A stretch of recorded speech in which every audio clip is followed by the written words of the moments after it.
finalement, on pensait connaître, parce qu'on a eu un Trump 1, connaître les effets d'un Trump 2, mais finalement, on n'en est pas si loin. Parce qu'au final, on a un marché qui rebondit. On a un marché qui rebondit très vite, parce que le rebond, il est extrêmement rapide. La différence avec le Trump 2, c'est que comme on a eu un Trump 1, on connaît quand même un peu les effets et au final, on est de plus en plus dans de l'immédiateté.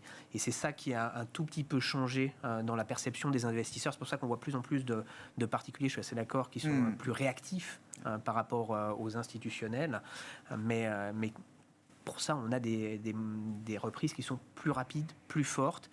Mais ça ne veut pas dire que ça change quoi que ce soit sur l'horizon de long terme par rapport à ce qu'on peut avoir en stratégie sur l'année 2025. Ça, c'est vraiment quelque chose d'important. Là-dessus, on peut en débattre, mais pour le moment, ça ne se passe pas si mal. Là-dessus, les chiffres, l'inflation, en effet, elle n'est pas mauvaise.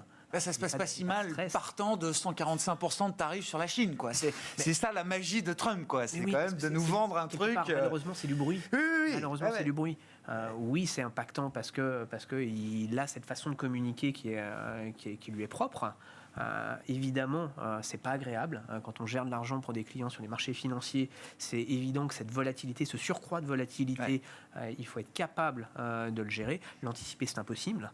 Donc évidemment, c'est là où de se dire est-ce que c'est un rebond court terme, est-ce que c'est quelque chose qui va se poursuivre.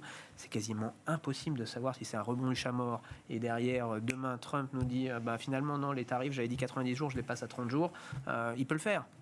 Et là, tout de suite, on a les marchés qui... Et puis 90 jours, ça arrive vite aussi. C'est-à-dire qu'il faut quand même qu'il se passe des choses dans les 90 jours. Il y a 2 fois 90 jours. Il y a les 90 jours du 8 avril, du 8 avril, et puis les nouveaux 90 jours pour la Chine.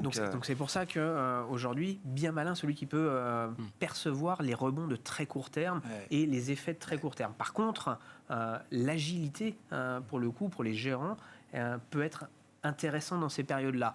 Parce que prendre les rebonds, refaire du cash, c'est intéressant pour les clients.